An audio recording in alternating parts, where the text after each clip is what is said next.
Un soir de décembre, comme tous les autres, pour les habitants de Yamoussoukro, alors qu'au centre de la ville se joue le futur du pays. La nuit tombe, mais le travail continue pour les ministres et sénateurs. 22 h, le ministre des Transports fait son entrée. Vous êtes préparé un petit peu pour le Sénat? Là, lui, il pose la question. On est préparé, on ne va pas... On est bien préparé, non? Grâce au ministre du Budget. Non, absolument pas. Non, c'est vous qui allez. Monsieur le ministre, On vous donne je vous demande de patienter, on va vous annoncer, s'il vous plaît. Rien du protocole. Merci pour votre patience. D'accord, ok. Annoncez-moi. Ça veut dire qu'ils ne sont pas Et le président, là. Ah oui, le président reste avec vous. Non. On dit c'est le protocole qui dit au président, lève-toi, assieds-toi ici.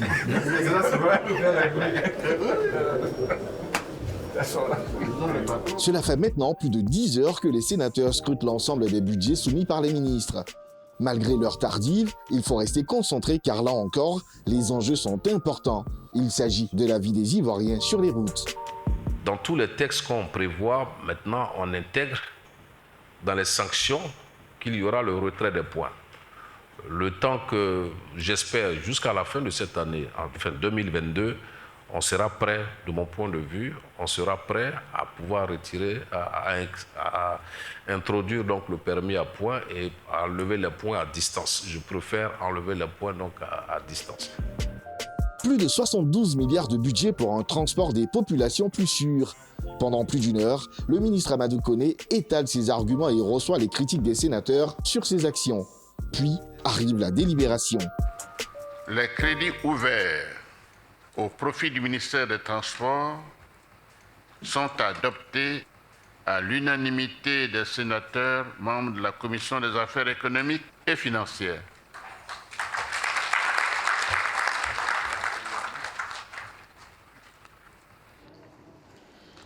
Mesdames, Messieurs, nous sommes au terme des travaux de ce jour. Alors, vous vous sentez comment? Épuisé mais soulagé parce que pour la bonne tenue des travaux et la qualité des échanges. Mission accomplie, un budget adopté à l'unanimité. C'est pour lui le signe d'une reconnaissance de ces nombreuses réformes engagées dans le secteur. Le budget a été adopté à l'unanimité et les questions essentiellement tournées sur la campagne que nous venons de mener. Ça veut dire aussi que ça a été suivi, la campagne contre l'incivisme sur les routes, la campagne pour la sécurité routière. Tous ceux qui ont pris la parole sont revenus sur cette question de sécurité routière. Donc, je suis très content parce que ça veut dire que le message a été suivi et qu'il y a beaucoup d'intérêt en ce qui concerne donc, cette question. Pendant 5 jours, 41 ministres ont défilé pour près de 10 000 milliards de francs CFA de budget adopté pour l'année 2022, et cela pour le bien des populations. Une semaine plus tard, le jour se lève sur Yamoussoukro. Aujourd'hui est un grand jour. C'est la séance de clôture des activités du Sénat pour l'année 2021. Pour Jean-Baptiste, chef de protocole, tout doit être impeccable. Nouvelle, ça va? Bien, mais écoutez, monsieur, Excellence, il faut dire que... Ça va ici, ça c'est le salon de... Le salon du président. Quand il arrive, oui, comme on le fait d'habitude, après les honneurs militaires, il vient, il s'installe. Oui. Les autres invités VIP qui viennent, vont le rejoindre. Puis bon, nous allons suivre... il y a la climatisation? Non. Oui, il y a 6 climatisations. Ok. D'accord. Karim va s'en occuper tout à l'heure. Ok. Voilà, donc il y a la climatisation. D'accord. Et le tapis, ça vient, ils vont mettre le tapis, ils vont dérouler. Le tapis sera déroulé tout à l'heure. Ok. À quelle heure? 9h, non? 9h plus tard. Ouais. Oui, 9h au plus tard. Ok. Une grosse journée s'annonce. Tous les parlementaires et les membres des institutions sœurs seront présents. C'est près de 500 personnes. Jean-Baptiste doit orchestrer la mise en place de tout le dispositif. Et cela dans les moindres détails. Les fauteuils, qui les utilise? Personne? Les fauteuils qui sont là derrière... Noir, non, rouge là. Non, personne. Personne ne les utilise? Si. Oui, l'administration peut être derrière. Bon. Il dit qu'il les jette. Il dit que nous les jetons. Bon. Vous avez quelques désaccords avec le directeur du cabinet? Non. On est en train de... Voilà, c'est une question d'harmonie. On veut harmoniser. Bon, c'est des petits soucis de mise en place. C'est tout. Et tous ces détails, ça compte? Oh, absolument. Il y a la préséance, il y a... comment on appelle ça? Oui, c'est la préséance. Il y a des invités. C'est une séance de travail des sénateurs et il y a des invités de l'extérieur. Il va falloir qu'on les place et tout. C'est ça.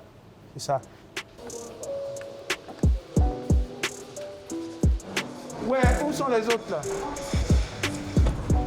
Chef, ça va? Ouais. Ça va bien? Ouais, ça va. Où ils sont les tapis? Marius, appelle Antonio ou bien machin, on va venir mettre le tapis là, dérouler le tapis. Et puis, s'il vous plaît, c'est un peu sale, hein?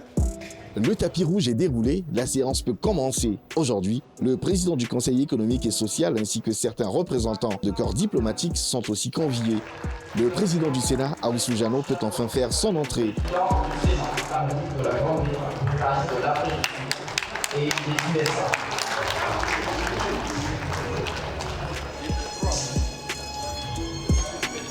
Après plus de 9 mois de travaux intenses, il est l'heure pour le président de dresser le bilan.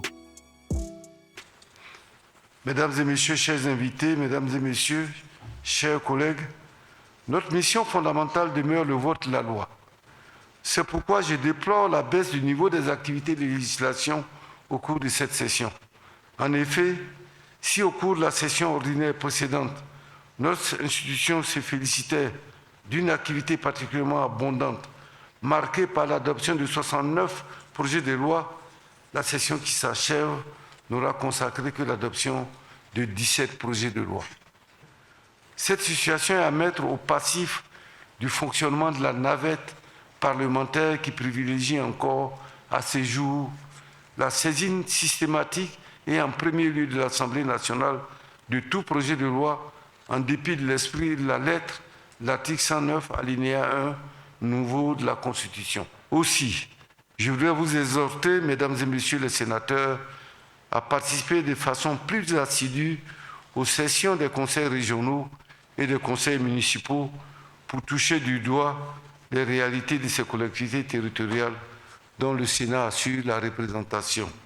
Mesdames et messieurs les sénateurs, chers invités, je ne puis terminer mon propos sans inviter l'ensemble de nos concitoyens à s'inscrire résolument dans la quête permanente de la cohésion sociale et de la réconciliation nationale en vue d'une paix durable.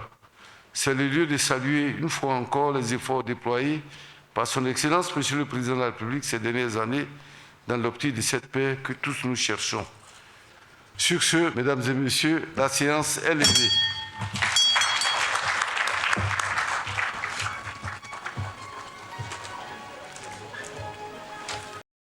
Mesdames et messieurs, je me trouve ce soir au sein du Parlement ivoirien et je suis présentement dans le bureau du président du Sénat, Aoussou Jano Kouadio est notre invité.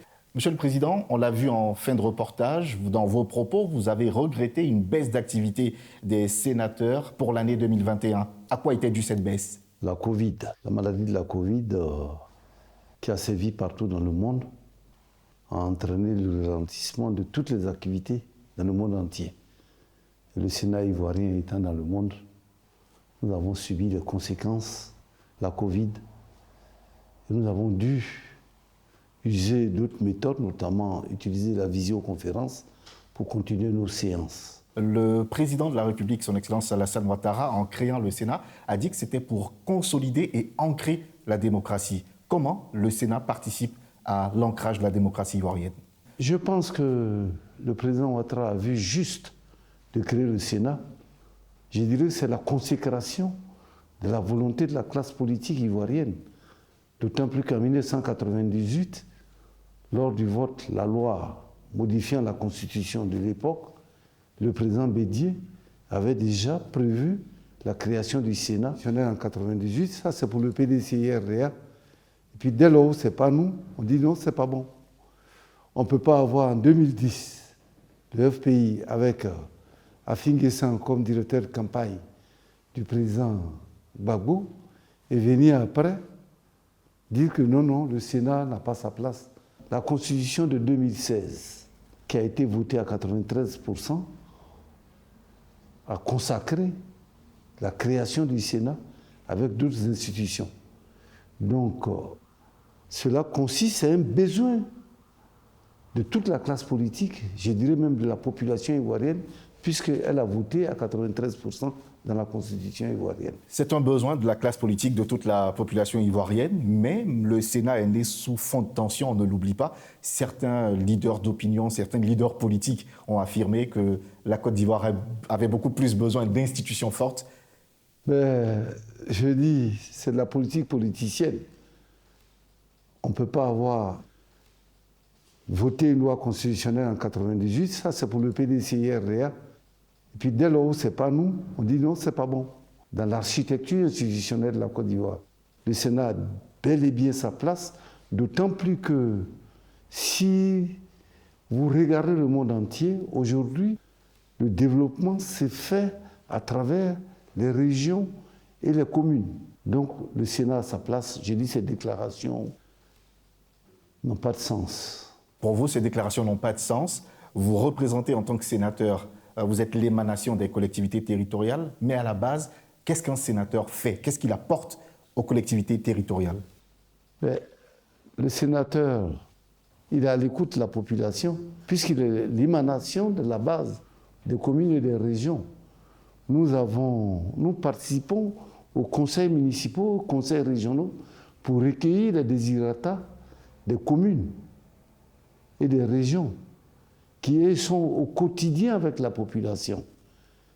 Et à travers le recueil de leurs demandes, de leurs désirata, nous proposons, nous améliorons les textes de loi qui nous sont soumis afin de prendre en compte leurs préoccupations pour le bonheur des populations qui vivent sur le territoire.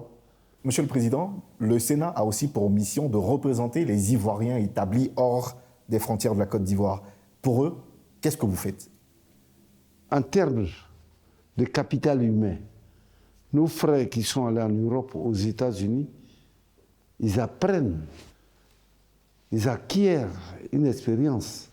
Comment aller les organiser pour qu'ils viennent prendre leur place dans le développement, la construction de la Côte d'Ivoire. Ça, c'est le premier objectif du Sénat. Et nous sommes en pleine discussion avec le ministère d'État, le ministère des Affaires étrangères, pour pouvoir attirer nos frères pour apporter leur expérience. On va revenir au cœur du Sénat. Le RHDP est le groupe parlementaire majoritaire au sein du Sénat. Le groupe parlementaire PDCI-RDA ne fait que 16 sénateurs. Et lorsqu'il s'agit de voter les lois, par exemple, même quand il y a abstention du groupe parlementaire PDCI-RDA, comme on l'a vu dans le reportage, les lois passent quand même. Mais nous ne sommes pas une majorité écrasante, c'est une majorité intelligente. C'est-à-dire? Comme nous avons en face de nous une minorité dynamique et d'expérience, parce que parmi le groupe parlementaire RHDP du Sénat, nous avons des anciens ministres, ils apportent, ils contribuent positivement. Il ne s'agit pas de s'opposer pour s'opposer. C'est pour cela que je parle de majorité intelligente qui tient compte de la minorité. Même quand ils apportent des réserves et que les lois passent quand même? Même s'ils apportent des réserves, quand ils réussissent à nous convaincre, nous adoptons leur position. Est-ce que c'est déjà arrivé? Oui, c'est déjà arrivé. C'est ça la démocratie participative et la démocratie apaisée. Un exemple? Il y a eu plusieurs cas lors du vote des lois de finances, des chiffres qui ne sont pas exacts, c'est-à-dire des documents qui sont venus depuis le ministère de l'économie et des finances, le ministère du budget, c'est passé à l'Assemblée nationale. Mais quand ça arrive, on reprend les calculs et les ministres aussi, dans une démocratie apaisée, reconnaissent qu'il y a des erreurs et ils corrigent. C'est le groupe parlementaire PDCI qui a relevé cela. Et nous avons dit oui, et le ministre, le commissaire du gouvernement a dit oui, effectivement, c'est ça la démocratie intelligente. Vous êtes vous-même membre du RHDP, vous êtes le président du Sénat. Est-ce qu'il serait possible d'imaginer qu'un sénateur de l'opposition obtiennent ce même poste? Dans la configuration actuelle du Sénat, bien sûr. Rien n'est exclu. La démocratie, comme le dit le président Henri Konan Bédié, c'est l'art de l'impossible.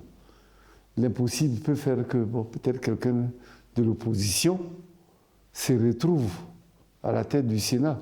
Et ce n'est pas exclu que demain, par rapport à une question au sein du Parlement, même au sein de l'État, que le RHCP dise attention, telle personne est la personne idéale pour représenter les intérêts des Ivoiriens et dépasser le cadre des partis politiques et regarder l'intérêt général, l'essentiel pour les Ivoiriens, c'est que la Côte d'Ivoire soit grande. Est-ce qu'il ne serait pas plus logique d'ailleurs que le président du Sénat, pour garantir une forme d'indépendance, soit neutre, vu qu'il y a des sénateurs non affiliés? Mais je crois que l'indépendance est d'abord personnelle, avant d'être dans les textes. Le texte peut garantir l'indépendance, mais si toi-même tu n'es pas indépendant par rapport à toi-même, parce que être soi-même, ça nécessite des sacrifices. Sur la question de l'indépendance, Monsieur le Président, vous êtes du RHDP, le même clan, le même bord politique que le chef de l'État, vous devez certainement recevoir des coups de pression. Pression de la part de qui? Du chef de l'État. Le président Ouattara. Mais je ne pense pas que ce soit un homme qui utilise ces pratiques. Il est très démocrate. Je peux dire, j'ai été dans son gouvernement, j'ai été son premier ministre. Quand il y a un sujet, ce qu'on appelle le conseil présidentiel, le président Ouattara met le sujet sur la table et on discute, il prend le point de vue de tout le monde. Est-ce que vous pouvez nous donner l'assurance que jamais le président Alassane Ouattara n'interfère au Sénat ici? Au Sénat? Jamais. Depuis que je suis là. Alors, pendant les votes des projets de loi, est-ce qu'il arrive que le président que vous êtes, vous ayez le dernier mot parce que vous êtes le président avec une certaine influence? Le dernier mot, c'est trop dit par rapport à l'environnement extérieur de la Côte d'Ivoire et aux questions internes à la Côte d'Ivoire. Il y a lieu de réguler, de chercher la médiane dans nos positions. Et dans ce cas-là, je me sens l'obligation, en tant que président du Sénat, de dire aux sénateurs, attention, allons-y dans tel sens parce qu'il y a tel événement qui impose. En droit, ok, vous avez le droit de voter, oui ou non, mais il faut voter utile, il faut voter positif. C'est mon rôle. Sinon, ma voix n'est pas une voix d'or, c'est une voix qui compte de la même manière que celle du sénateur lambda. Alors, Monsieur le Président, pendant le passage des ministres, on a pu le voir dans le reportage, des ministres qui arrivent totalement décontractés, ils arrivent comme en terrain conquis alors qu'ils viennent pour soumettre leur budget pour adoption. Ils ont bien préparé leur dossier et puis ils ne viennent pas subir la guillotine, hein. Ils viennent pour débattre. Donc s'ils arrivent en décontracté, on est en famille, on est entre nous Ivoiriens, on se connaît tous. Dernièrement, le président de la République, Alassane Ouattara, a réuni l'Assemblée nationale et le Sénat en congrès. Et c'est vous qui avez présidé ce congrès-là, alors que c'est un rôle qui, en principe, dévolu au président de l'Assemblée nationale. Je vous renvoie à l'article 98 de la Constitution. L'article 98 de la Constitution est clair pour dire que le Congrès, c'est la réunion des deux chambres, et l'Assemblée nationale et le Sénat. Le Congrès est présidé par le président de l'Assemblée nationale. Ce n'est pas moi qui le dis, et le président du Sénat l'assiste, et il en est le vice-président. Donc, le débat que les gens ont voulu mener, c'est une mauvaise lecture. Quels sont les avantages qui sont liés à votre fonction de président? Ce sont des charges plutôt que des avantages, parce qu'on a tendance à voir tout en termes de là-bas, ils gagnent beaucoup d'argent, parce que cette mentalité-là, des Ivoiriens devront contribuer à mettre fin à ça pour dire que quand on est au devant d'une institution, les gens ne voient pas la charge. Parce que nous avons la responsabilité de construire ce pays. Ce n'est pas en allant demander de l'argent tout le temps qu'un homme doit se construire. C'est par le travail. C'est par le travail que nous devons contribuer au développement de la Côte d'Ivoire, ça vous l'avez dit, tous ensemble, hommes et femmes. Mais comment on explique aujourd'hui la faible représentativité des femmes au sein du Sénat ivoirien? Toute femme qui est candidate, si elle est élue, c'est la démocratie, c'est les règles de la démocratie. C'est maintenant que nos femmes commencent par prendre leur place dans le paysage politique. Mais il n'y a pas que des postes électifs au sein du Sénat ivoirien. Mais non, mais nous avons 20 femmes au sein du Sénat sur 99. Ça reste insuffisant. Mais peut mieux faire. Mais au niveau du personnel, je dirais, on a plus de 30% de femmes dans le recrutement. Autour de moi, le personnel est jeune. Le Sénat ivoirien est encore jeune. Quel est le plus gros risque qui pourrait arriver au Sénat ivoirien? Et je pense qu'il n'y a pas de gros risque sur le Sénat si demain je m'en vais. Parce que l'esprit est là, le Sénat a une âme, il y a une orientation. Et comme j'ai dit, nous voulons un Sénat de qualité. On arrive quasiment à la fin de notre entretien. Que souhaitez-vous que les Ivoiriens retiennent du Sénat? Ce que les Ivoiriens doivent retenir du Sénat, c'est que c'est une nouvelle institution qui s'occupe des communes, des régions et qui, non seulement, elle vote la loi, elle contrôle les activités du gouvernement. Le Sénat travaille pour aller captiver cette ressource humaine à l'étranger et les ressources financières. Leur dit, venez dans votre pays, venez investir, venez apporter quelque chose pour construire votre pays. Et que le Sénat travaille aussi pour la paix. Merci, Jeannot Ahoussou Kouadio, président du Sénat ivoirien, d'avoir répondu à nos questions. Merci beaucoup et bon vent. C'est la fin de ce numéro de votre magazine d'enquête 52 minutes pour comprendre. Pour revoir l'émission de ce soir, rendez-vous sur le site internet de la RTI, www.rti.ci ou sur la page Facebook de l'émission 52 minutes pour comprendre. Je vous donne rendez-vous dans 2 semaines pour un autre reportage exclusif.